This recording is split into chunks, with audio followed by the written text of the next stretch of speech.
Nova ameaça à soberania brasileira.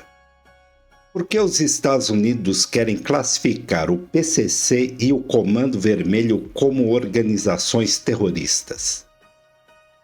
Existe uma notícia circulando no cenário internacional que pode mudar completamente o jogo político e geopolítico no Brasil. E a maioria das pessoas ainda não entendeu a gravidade disso. O governo dos Estados Unidos estuda classificar facções criminosas brasileiras como organizações terroristas. À primeira vista, muita gente pensa: mas se é contra o crime, então qual o problema? Saiba nesse vídeo qual é o problema. Antes de mais nada, se inscreva no canal, deixe seu like, comente e compartilhe. Eu sou Paulo Kimizuka, engenheiro civil, e este é o seu canal De Leigo para Leigos. O problema é que essa decisão não é apenas jurídica, ela é geopolítica. Quando os Estados Unidos classificam um grupo como organização terrorista, eles não estão apenas criando uma etiqueta política. Eles estão ativando um conjunto gigantesco de poderes globais. Sanções financeiras, operações de inteligência, perseguições extraterritoriais e até ações militares. Isso significa que uma decisão tomada em Washington pode começar a produzir efeitos diretos dentro do território brasileiro. Sim, e dentro do Brasil. E é aqui que o debate fica ainda mais sério, porque enquanto alguns especialistas alertam para riscos de soberania e para os precedentes perigosos dessa decisão, existe um setor da política brasileira que simplesmente aplaude qualquer movimento vindo de fora, mesmo quando ele pode colocar em risco a autonomia do próprio país. Então, hoje nós vamos analisar com calma e profundidade o que realmente significa essa classificação, quais poderes os Estados Unidos passam a ter quando fazem isso, quais os precedentes históricos que mostram até onde essa doutrina pode chegar e por que esse debate não é apenas sobre crime organizado, mas sobre soberania, geopolítica e o futuro do Brasil. Porque quando uma potência estrangeira começa a enquadrar problemas internos de outro país como ameaças globais, a história mostra que isso raramente termina apenas em cooperação policial. Às vezes, isso abre portas muito maiores. O que está acontecendo agora? A decisão está em estágio final dentro do governo americano. A proposta de classificar o PCC e o Comando Vermelho como organizações terroristas não é apenas um debate político. Ele já passou por etapas técnicas dentro do governo americano. Segundo reportagens recentes, a análise técnica já foi concluída por diferentes órgãos federais e agora o processo aguarda apenas a aprovação política final do Departamento de Estado americano e trâmites formais no Congresso. Isso significa que o estudo jurídico já foi feito, os relatórios de inteligência já foram produzidos e que as agências de segurança já deram parecer. Em suma, não é uma hipótese distante, uma medida pronta para ser aplicada. que é exatamente essa classificação? Nos Estados Unidos existe uma lista chamada Foreign Terrorist Organizations, ou FTO. Essa lista é administrada pelo US Department of State, o Departamento de Estado americano. Quando um grupo entra nessa lista, ele passa a ser considerado uma ameaça direta à segurança nacional americana.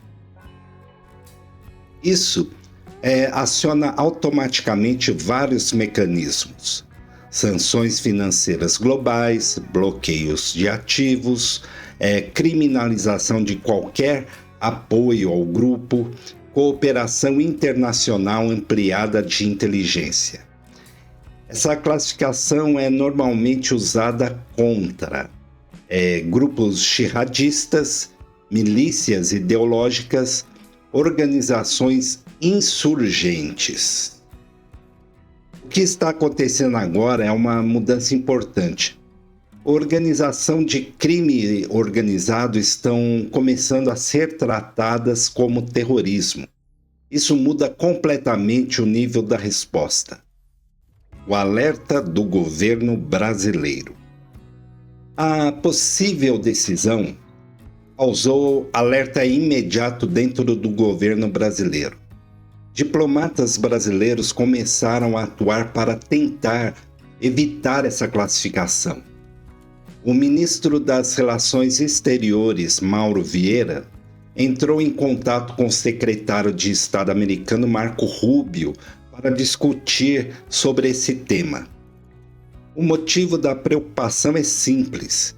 Essa classificação muda o tipo de poder que os Estados Unidos podem usar. Não é apenas cooperação policial. Pode envolver pressão econômica, sanções, inteligência militar e operações extraterritoriais. Por isso, o governo brasileiro tenta barrar a decisão antes que ela seja oficializada. Mas por que o governo americano dizem querer fazer isso? O argumento oficial dos Estados Unidos é o combate ao narcotráfico internacional.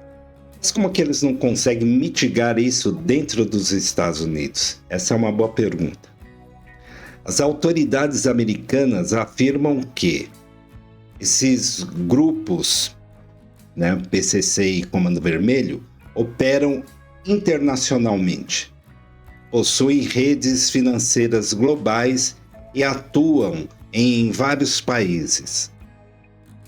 Investigações apontam que essas facções têm presença em diversos países e até nos Estados Unidos, participando de redes de tráfico de drogas, armas e lavagem de dinheiro. O PCC, por exemplo, se transformou em uma organização com atuação na América do Sul, na Europa, na África e nos Estados Unidos. Essa expansão internacional é usada como justificativa para tratar o grupo como ameaça transnacional. A estratégia global dos Estados Unidos contra os cartéis. Esse movimento não é isolado. Nos últimos anos, governos americanos começaram a aplicar a lógica da guerra ao terror contra cartéis e organizações criminosas. A ideia é simples. Se um cartel provoca mortes e desestabiliza estados, ele pode ser tratado como terrorismo. Essa mudança permite aos Estados Unidos usar instrumentos muito mais duros, como já disse anteriormente, as sanções financeiras globais, operações de inteligência ampliadas, ações militares contra estruturas criminosas.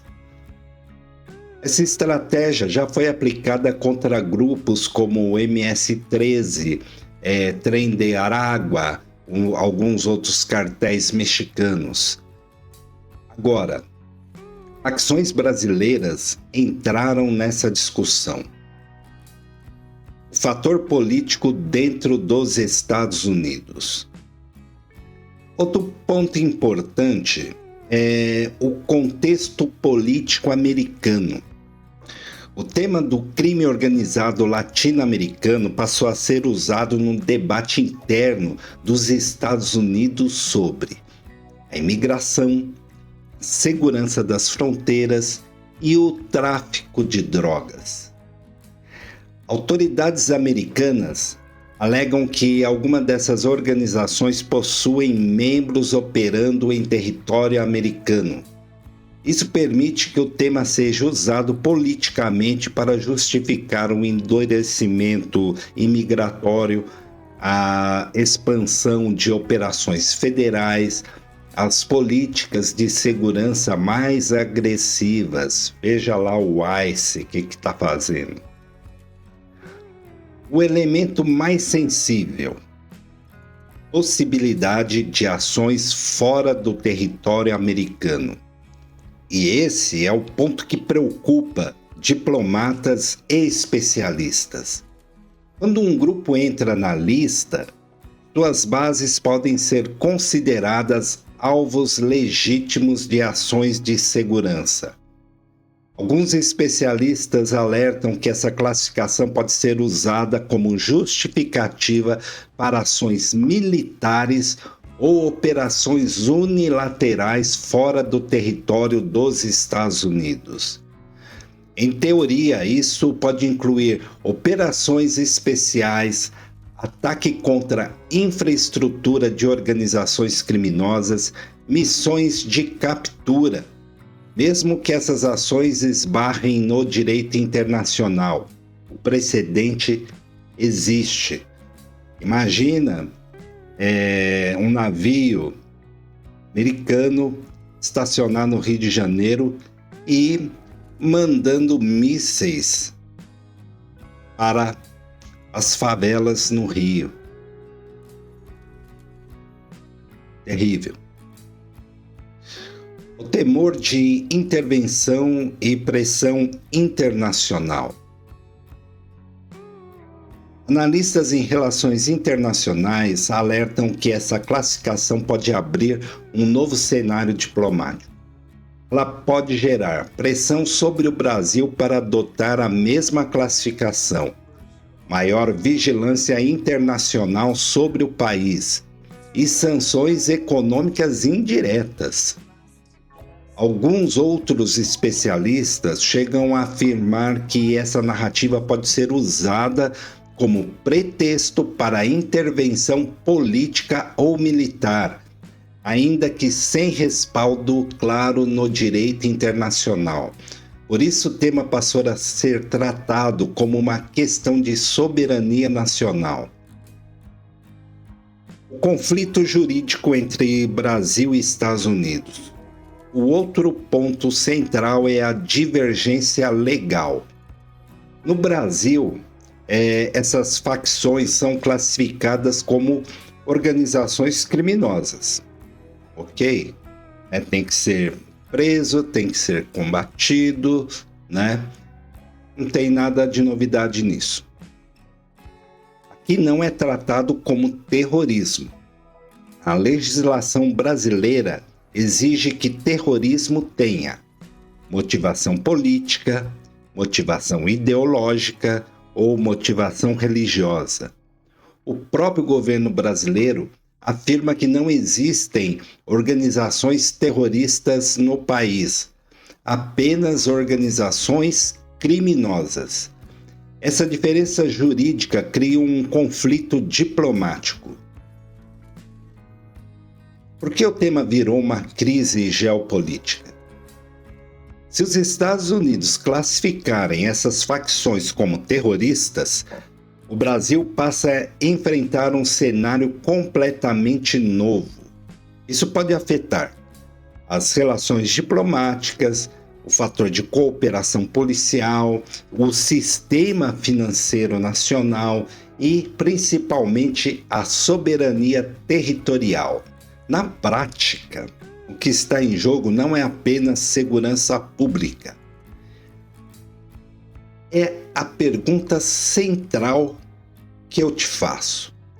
Quem tem autoridade para combater o crime dentro do território brasileiro? Você sabe a resposta. O que significa ser classificado como organização terrorista pelos Estados Unidos? Para entender a gravidade dessa classificação, é preciso compreender como funciona o sistema jurídico e de segurança nacional dos Estados Unidos. Quando um grupo é incluído na lista, mantida pelo Departamento de Estado, ele passa a ser tratado como inimigo da segurança nacional americana. Essa designação não é apenas simbólica. Ela ativa um conjunto gigantesco de instrumentos jurídicos, financeiros, policiais e militares. Esses instrumentos foram ampliados depois do ataque de 11 de setembro, quando os Estados Unidos reformularam completamente o seu aparato de segurança. Entre essas mudanças está a aprovação do USA Patriot Act, que ampliou drasticamente os poderes de vigilância e combate ao terrorismo.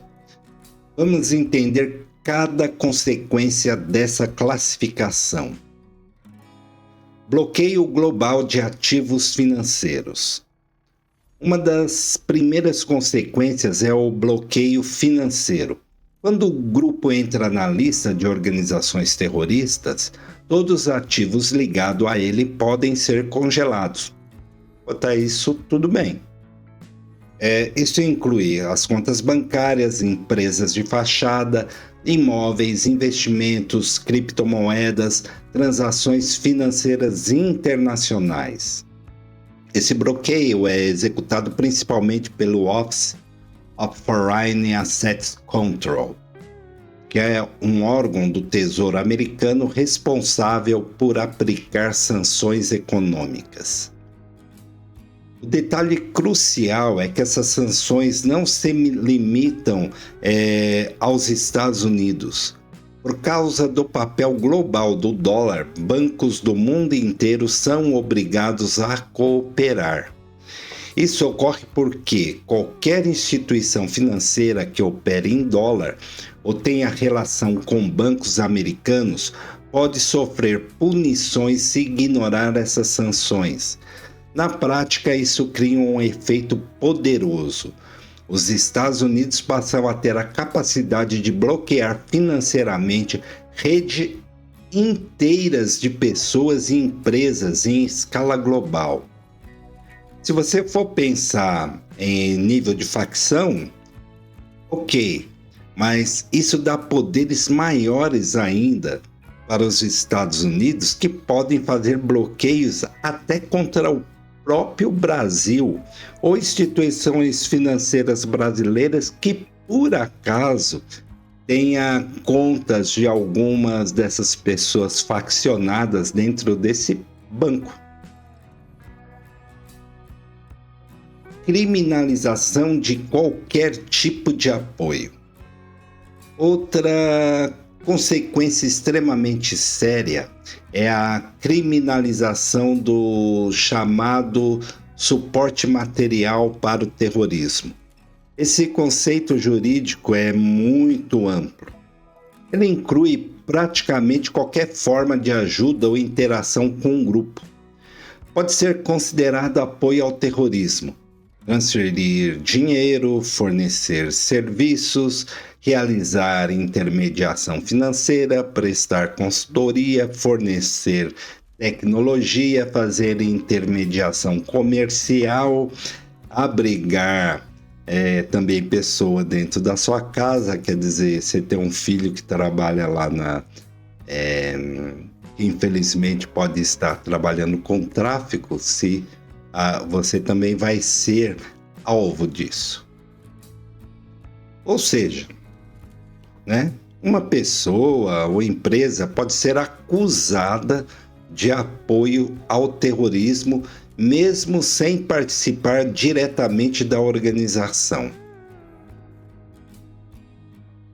Essa lei é aplicada com base no efetivo antiterrorismo, né, do Penalty Act, que tornou esse tipo de colaboração crime federal. As penas podem chegar a décadas de prisão nos Estados Unidos. Isso cria um efeito colateral importante.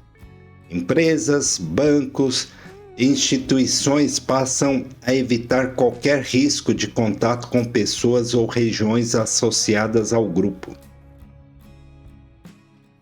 Cooperação internacional obrigatória. Quando um grupo entra na lista de terrorismo, os Estados Unidos também ativam um mecanismo de cooperação internacional, que envolvem, o compartilhamento de inteligência, investigações conjuntas, operações policiais multilaterais e acordos de extradição. Diversas agências passam a atuar nesse processo, incluindo o FBI, o DEA, a CIA. Essas agências possuem redes de cooperação em vários países. Isso significa que a classificação de terrorismo expande muito o alcance dessas operações internacionais. A ampliação da vigilância global. Outro efeito importante é o aumento da vigilância. Depois de 11 de setembro, os Estados Unidos criaram um enorme sistema de monitoramento global, que inclui a interceptação de comunicações, rastreamento de transações financeiras, análise de dados digitais, cooperação com empresas de tecnologia. Esse sistema foi institucionalizado em estruturas como a National Security Agency, a NSA. A classificação de terrorismo permite que essas agências priorizem o monitoramento de redes ligadas ao grupo, que pode envolver o monitoramento de comunicações internacionais, a vigilância de indivíduos suspeitos, o rastreamento de redes financeiras. Inclusão automática em listas de sanções internacionais. Quando os Estados Unidos classificam um grupo, ele pode ser incluído também em listas internacionais de sanções. Isso pode envolver organismos até como o Conselho de Segurança da ONU. Essas instituições influenciam diretamente o sistema financeiro global. Isso significa que países que não colaborem podem sofrer pressão internacional. Autorizações especiais para uso da força. Chegamos a um dos pontos mais sensíveis. Quando um grupo está nessa lista, ele pode se tornar alvo de operações de segurança nacional. Nos Estados Unidos existe uma doutrina que permite o uso de força contra organizações terroristas com base em autorizações aprovadas pelo Congresso. A principal delas é a Authorization for Use of Military Force, que é a autorização do uso de força militar. Essa autorização foi usada para justificar diversas operações militares após o 11 de setembro.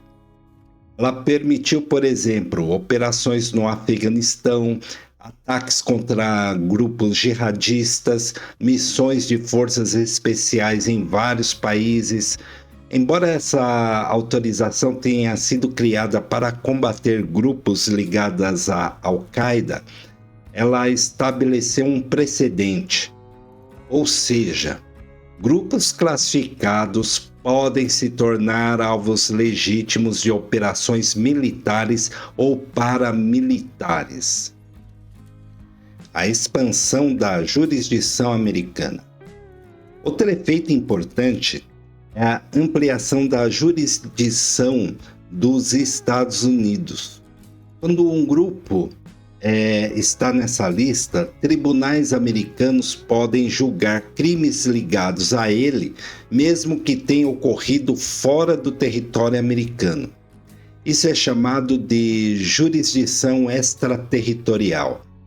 Na prática, significa que cidadãos estrangeiros podem ser processados nos Estados Unidos, empresas estrangeiras podem ser punidas, bancos internacionais podem sofrer sanções. Essa expansão jurídica é uma das principais ferramentas da política externa americana. O impacto econômico indireto. Um ponto que muitas vezes passa despercebido é o impacto econômico indireto. Quando uma organização é classificada nessa lista, os bancos passam a evitar operações em certas regiões. Empresas reduzem investimento também nessas regiões e as seguradoras aumentam os custos. As transações financeiras passam a ser monitoradas. Isso pode afetar setores indiretos da economia. Qual é o peso político? Além dos efeitos jurídicos e financeiros, existe um elemento simbólico extremamente poderoso. A palavra terrorismo carrega enorme peso político no sistema internacional.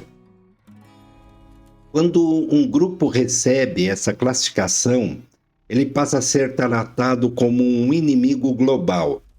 Governos sofrem pressão para agir. A cooperação internacional se intensifica. Isso cria um ambiente em que medidas excepcionais passam a ser consideradas aceitáveis. Portanto, quando os Estados Unidos classificam uma organização como terrorista, eles não estão apenas fazendo uma declaração política. Eles estão ativando um complexo sistema de poder global que envolve as finanças internacionais, a inteligência global, a cooperação policial, a pressão diplomática e, em alguns casos, instrumentos militares. É isso que transforma essa decisão em algo que vai muito além de segurança pública. Ela se torna um instrumento de poder internacional.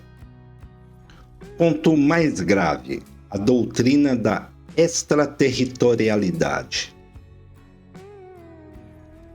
Depois do 11 de setembro, os Estados Unidos aprovou uma autorização histórica, e a autorização do uso da força militar. Essa lei permitiu que o presidente dos Estados Unidos utilizasse a força militar contra organizações consideradas responsáveis por terrorismo ou associadas a elas. Na prática, isso abriu um caminho inédito. Os Estados Unidos passaram a afirmar que podem atacar qualquer grupo em qualquer lugar do mundo. Essa doutrina levou a operações militares em diversos países. O alvo inicial foi a Al-Qaeda, mas ao longo dos anos, a doutrina foi expandida para outros grupos. O precedente das operações fora do território americano. Com base nessa lógica, os Estados Unidos passaram a realizar operações em diversos países sem necessariamente ter guerra declarada. Entre os exemplos mais conhecidos estão missões militares no Afeganistão, operações secretas no Paquistão, ataques no Iêmen, operações na Somália, missões contra grupos no Oriente Médio e na África, E agora, há pouco tempo, aí, o sequestro do Maduro na Venezuela. Um dos casos que talvez sejam mais emblemáticos foi a operação que resultou na morte de Osama Bin Laden, realizada dentro do Paquistão sem autorização pública do governo paquistanês. Esse episódio demonstrou um princípio importante da doutrina americana. Se um grupo é considerado uma ameaça terrorista, né, a soberania territorial pode ser relativizada. O uso crescente de forças especiais. Grande parte dessas operações não é feita por exércitos tradicionais. Elas são executadas por unidades de elite, como SEALs, e por forças especiais vinculadas ao Comando de Operações Especiais dos Estados Unidos. Essas unidades são treinadas para missões clandestinas, capturas de alvos específicos, eliminação de lideranças, infiltração em território estrangeiro. Esse tipo de operação ficou conhecido como Targeted Operations, ou operações de alvo específico, né? A expansão da doutrina para o narcotráfico. Nos últimos anos surgiu um novo debate dentro da política americana. Tratar os cartéis como organizações terroristas. Essa ideia ganhou força porque cartéis passaram a ser vistos como estruturas que possuem poder militar, né, que controlam territórios e que possuem redes financeiras globais. Nos Estados Unidos, setores políticos passaram a defender que cartéis deveriam ser classificados como terrorismo para permitir o uso de ferramentas mais agressivas de combate, né, que inclui, como já disse anteriormente também, as sanções financeiras, espionagem, operações militares e por aí afora. A possibilidade de operações em outros países. Esse é o ponto mais sensível para o Brasil. Se um grupo é classificado como terrorista, alguns setores da política americana defendem que os Estados Unidos deveriam poder atacar suas estruturas mesmo fora do território americano. E pasmem, muitos da direita, políticos, né, aplaudem para isso.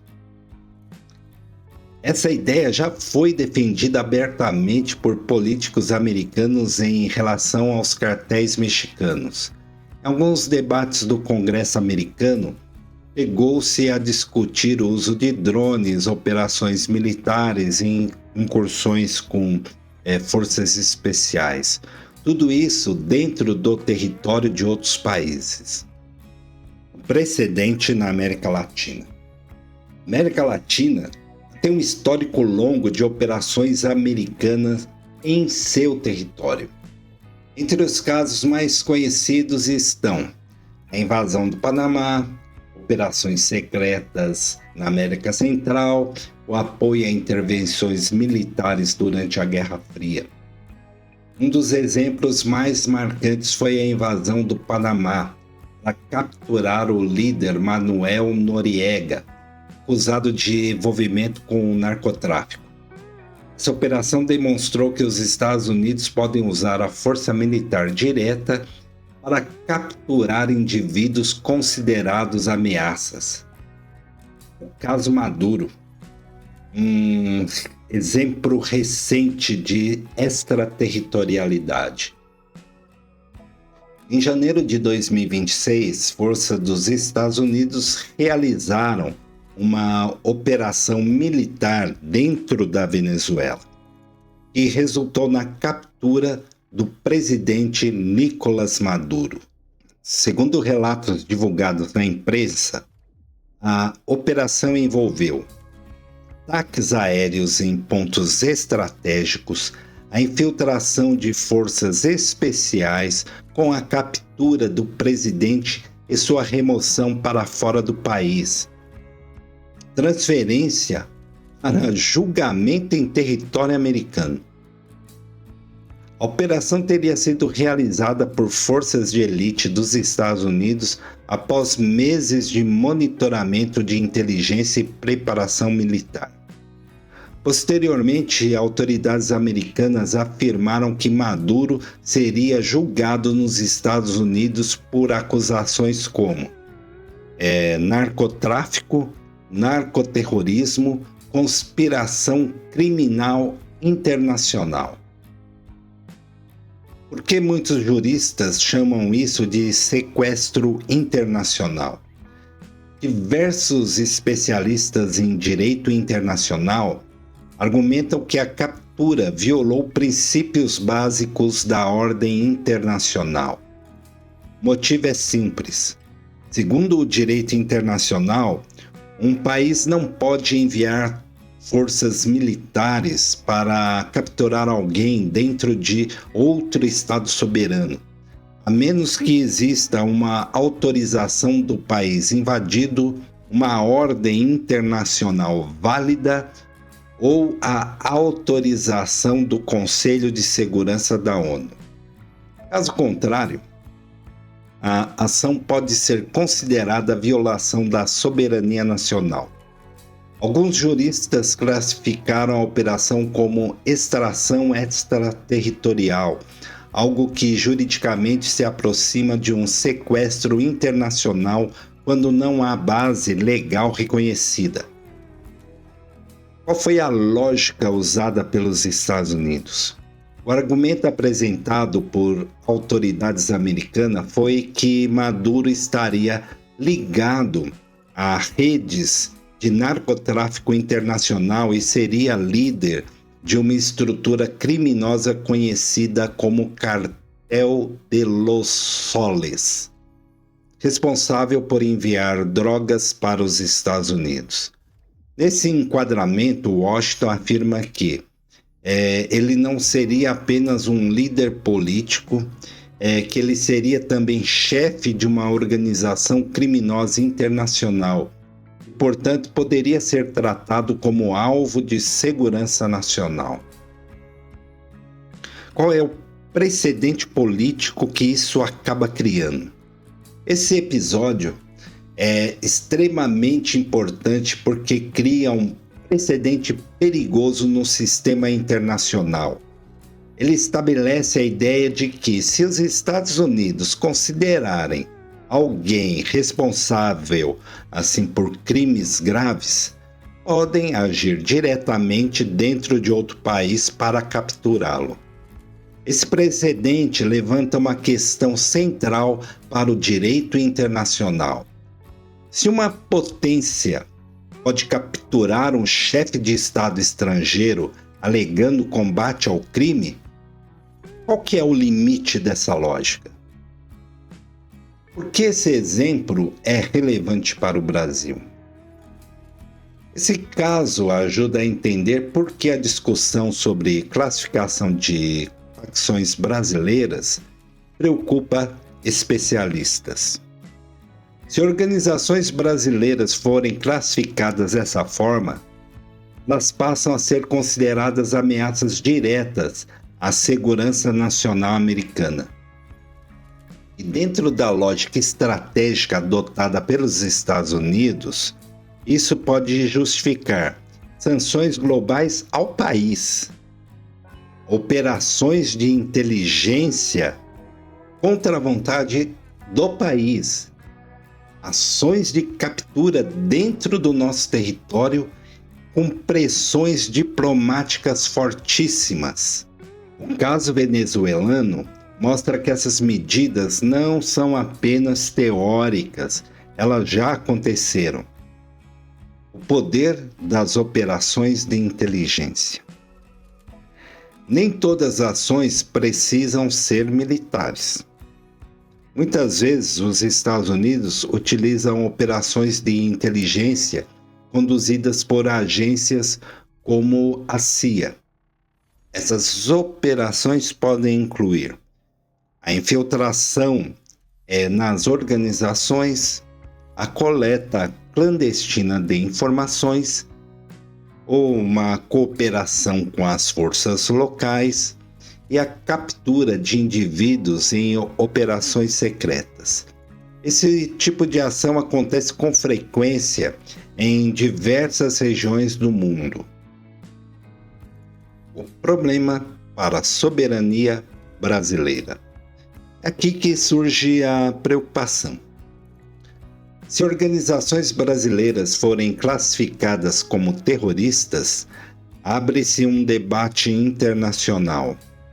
Essas organizações poderiam ser consideradas alvos de segurança nacional dos Estados Unidos.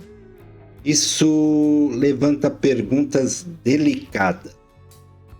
Por exemplo, os Estados Unidos poderiam conduzir operações de inteligência dentro do Brasil? Poderiam pressionar para realizar operações conjuntas? Poderiam também exigir cooperação obrigatória? Mesmo que essas ações não ocorram imediatamente, o precedente jurídico passa a existir. O risco da pressão política. Outro efeito importante é a pressão diplomática. Quando um país classifica uma organização estrangeira como terrorista, ele costuma pressionar outros governos a adotar a mesma classificação. E isso pode envolver acordos de cooperação, a exigência em tratados e também uma pressão financeira intensa. Se o Brasil se recusasse, poderia enfrentar críticas ou pressão internacional. Leia-se pressão internacional, pressão dos Estados Unidos. O debate real por trás dessa questão. Por isso, muitos analistas afirmam que essa discussão não é apenas sobre crime organizado. Ela envolve algo maior. Quem define a política de segurança dentro do território brasileiro? É o Estado brasileiro ou uma potência estrangeira? Essa é a pergunta central que transforma esse tema em um debate geopolítico. E como ficam as empresas do Brasil? Como ficam as terras raras? Como ficam os minerais críticos? Como fica o petróleo brasileiro? A classificação de uma organização como terrorista não é apenas uma decisão jurídica. Ela pode abrir caminho para sanções financeiras globais, vigilância internacional, operações de inteligência, pressão diplomática e, em cenários extremos, ações militares. Por isso, a discussão sobre o PCC e o Comando Vermelho ultrapassa o campo da segurança pública. Lá entra no terreno da soberania nacional e da geopolítica internacional. Como essa narrativa pode ser usada para justificar intervenções no Brasil? Quando um país poderoso constrói uma narrativa internacional de que determinada região está dominada por organizações criminosas, isso pode gerar um processo político e diplomático que vai muito além do combate ao crime. Teoricamente, esse tipo de narrativa pode servir para aumentar a pressão diplomática sobre governos, justificar a presença internacional de segurança, ampliar cooperação militar e de inteligência, influenciar políticas internas de segurança. No Brasil, Alguns analistas apontam que o risco não está apenas na classificação das facções criminosas, mas no uso político dessa classificação dentro de disputas geopolíticas maiores. Essas disputas envolvem principalmente recursos naturais e estratégicos e alianças internacionais emergentes. A Amazônia como território estratégico. A floresta tropical amazônica é a maior floresta tropical do planeta e abriga uma das maiores reservas de biodiversidade da Terra. Mas além da biodiversidade, ela também possui enorme importância geopolítica. Entre os fatores estratégicos da Amazônia estão a maior reserva de água doce do mundo, a biodiversidade com potencial farmacêutico, os minerais estratégicos, grandes reservas energéticas, um território fundamental para o equilíbrio climático global. Por causa disso, há décadas existem debates internacionais sobre a chamada internacionalização da Amazônia. Ideia que aparece em discursos de alguns líderes políticos estrangeiros. Embora a maioria desses debates ocorra em nível diplomático ou ambiental, especialistas em geopolítica alertam que narrativas sobre instabilidade, crime organizado ou incapacidade de controle estatal podem ser usadas como argumento para ampliar a presença internacional na região. O interesse nos recursos minerais brasileiros. O Brasil possui uma das maiores reservas minerais do planeta. Entre os recursos estratégicos estão nióbio, lítio, ferro, bauxita, terras raras. Esses materiais são fundamentais para setores industriais modernos, incluindo tecnologia eletrônica, baterias para carros elétricos, a indústria aeroespaciais e equipamentos bélicos. Alguns desses recursos são considerados minerais críticos na disputa tecnológica global. Países industrializados têm interesse em garantir acesso seguro a esses materiais. Por isso, questões de segurança, estabilidade política e controle territorial podem ganhar relevância nas discussões internacionais sobre cadeias de suprimento. O papel do Brasil no bloco BRICS. Outro elemento importante da equação geopolítica é a participação brasileira no BRICS. Esse bloco reúne economias importantes, com Brasil, Rússia, China, África do Sul e outros membros. Nos últimos anos, o BRICS passou a discutir projetos que podem reduzir a dependência do sistema dominado pelo Ocidente, com mecanismos financeiros próprios, cooperação econômica ampliada, novos bancos de desenvolvimento. Esse processo é visto como parte de uma transição para um sistema internacional mais multipolar. Nesse contexto, o posicionamento geopolítico do Brasil passa a ter grande importância. A disputa estratégica entre potências. A relação entre os Estados Unidos e o BRICS também é interpretada como parte de uma disputa estratégica maior. Os Estados Unidos continuam sendo a maior potência militar e financeira do planeta, enquanto países emergentes buscam ampliar sua influência internacional. Essa disputa pode ocorrer em diferentes níveis, econômico, tecnológico, financeiro, diplomático, né? Dentro desse cenário, questões internas de países estratégicos, como a segurança, a estabilidade política ou controle territorial, pode ganhar dimensão internacional. Como narrativas de segurança podem ganhar dimensão geopolítica? Em alguns momentos da história, problemas internos de segurança foram apresentados internacionalmente como riscos à estabilidade regional ou global. Quando isso acontece, pode surgir propostas como cooperação internacional ampliada de segurança, presença de missões internacionais, acordos de defesa mais intensos.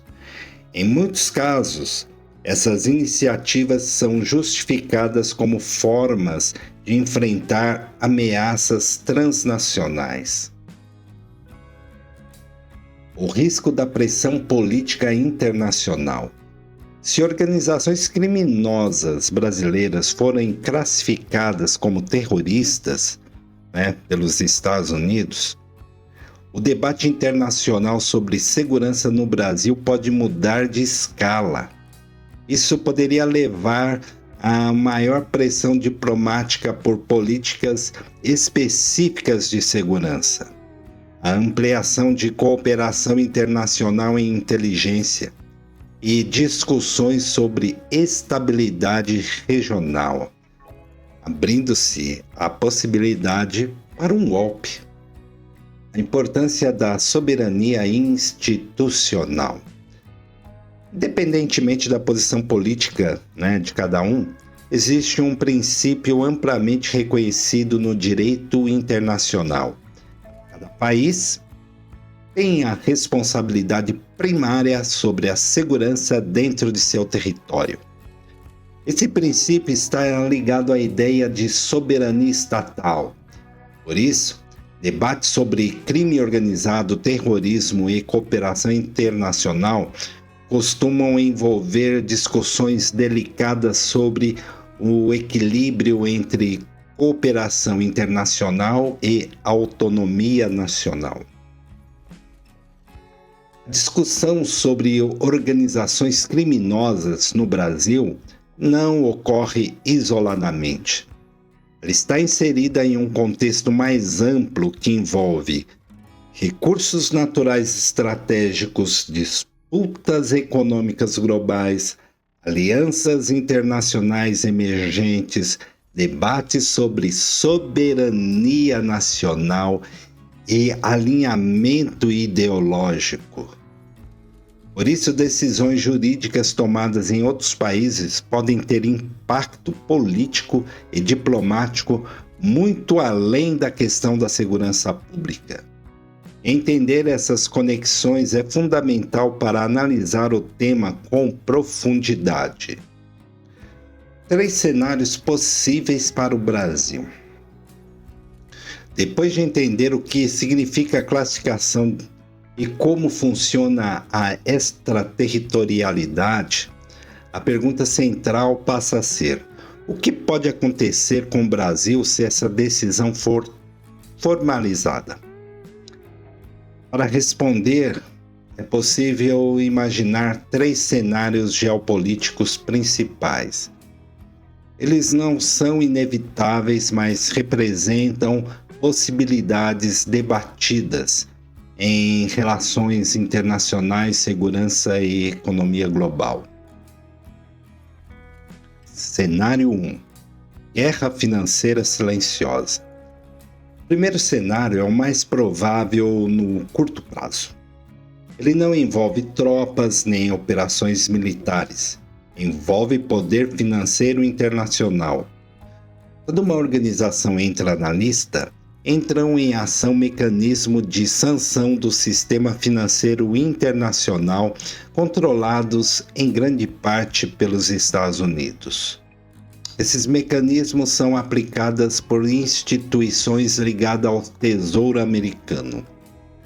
O efeito pode ser bloqueio de contas ligada a suspeitos, vigilância ampliada de transferências bancárias, pressão sobre bancos brasileiros, restrições indiretas a empresas ou regiões associadas a investigações.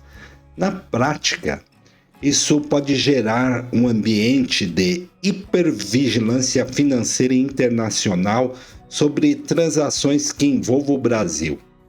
Esse tipo de pressão já foi utilizado em outros contextos geopolíticos e pode afetar não apenas criminosos, mas também redes econômicas que operam nas mesmas regiões ou cadeias comerciais. Cenário 2. Pressão diplomática e política sobre o Brasil. O segundo cenário envolve pressão política internacional. Quando os Estados Unidos classificam um grupo como terrorista, eles normalmente incentivam outros países a adotarem a mesma classificação. Isso pode ocorrer em fóruns internacionais, negociações diplomáticas e acordos de cooperação. Caso o Brasil mantenha a sua posição de tratar essas facções como organizações criminosas e não terroristas, pode surgir um debate diplomático sobre a estratégia de combate ao crime. Nesse tipo de situação, governos estrangeiros podem defender mudanças legislativas, ampliação de cooperação policial, acordos de segurança mais profundos. Essas discussões podem ocorrer em organismos internacionais e também em relações bilaterais. Cenário 3. Ampliação da disputa geopolítica. O terceiro cenário é mais amplo. Ele conecta a questão da segurança pública a disputas geopolíticas globais. O Brasil ocupa uma posição estratégica no sistema internacional por vários motivos. Porque possui grandes recursos naturais, tem um papel importante na produção de alimentos, participa de alianças internacionais relevantes. Entre essas alianças está o BRICS. Nos últimos anos, o bloco passou a discutir alternativas ao sistema financeiro internacional, dominado pelo dólar. Esse movimento é observado de perto, porque pode alterar o equilíbrio do sistema global. Nesse contexto, qualquer debate sobre estabilidade interna, segurança ou governança em países estratégicos pode ganhar dimensão geopolítica. O debate político interno no Brasil. Além dos cenários internacionais, existe um elemento decisivo dentro do próprio país. O debate político interno sobre soberania e cooperação internacional. Alguns setores políticos defendem que o Brasil deve aceitar de forma ampla as estratégias de segurança formuladas em parceria estreita com os Estados Unidos. Isso aí seria a extrema-direita, que pede até que mandem mísseis para o Brasil, igual fizeram agora no Irã. Outros defendem que a cooperação internacional é importante, mas deve ocorrer preservando a autonomia das instituições brasileiras. Esse debate costuma gerar fortes divergências políticas. Para os críticos de uma aproximação excessiva com os Estados Unidos, existe o risco de que decisões estratégicas sobre segurança pública e política estejam sempre influenciadas por interesses externos. E isso é verdade. Já os defensores são aqueles entreguistas, a extrema-direita e o centrão brasileiro.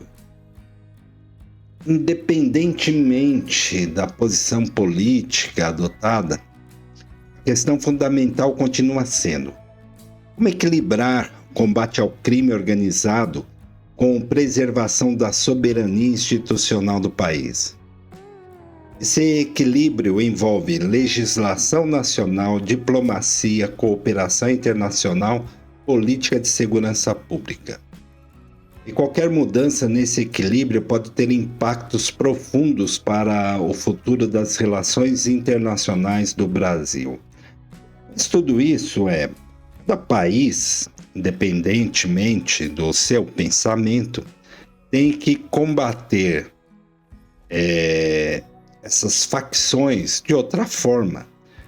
Nos Estados Unidos, eles combatem lá dentro dos Estados Unidos.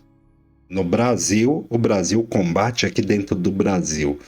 E poderia até haver troca de informações para levar ao estrangulamento, gradual dessas facções.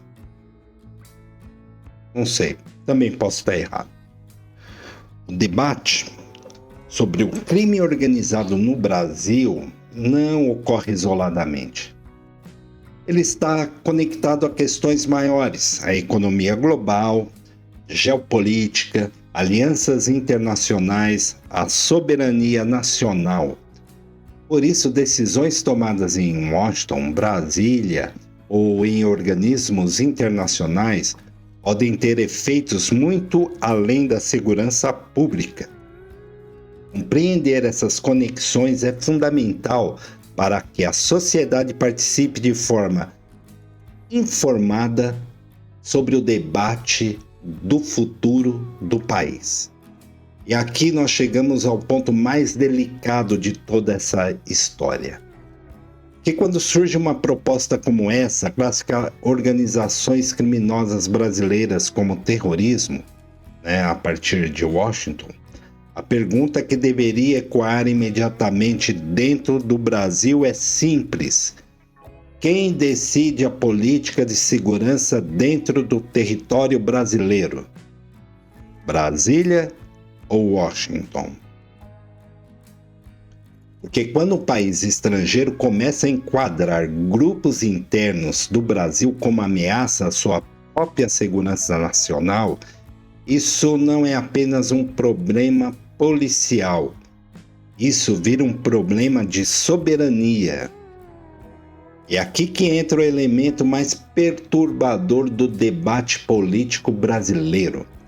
Existe um setor da política nacional que, diante de qualquer pressão externa, não reage defendendo o país, não reage defendendo as instituições brasileiras, não reage defendendo a autonomia nacional. Não. A primeira reação é baixar a cabeça e dizer: se os Estados Unidos querem, então deve ser o caminho. E quem é esse grupo? A extrema-direita, é o bolsonarismo, é o centrão. Isso não é cooperação internacional, isso é entreguismo, isso é abdicar da responsabilidade de decidir o próprio destino. E atenção, criticar isso não significa defender facção criminosa. Isso precisa ficar absolutamente claro. Crime organizado deve ser combatido com todo o peso da lei. Mas por quem? Pelo Estado brasileiro, pelas instituições brasileiras, pela polícia brasileira, pela justiça brasileira. Porque quando um país começa a aceitar que potências estrangeiras definam suas prioridades de segurança, ele começa a abrir mão de algo muito maior do que uma política pública. Ele começa a abrir mão da sua própria soberania.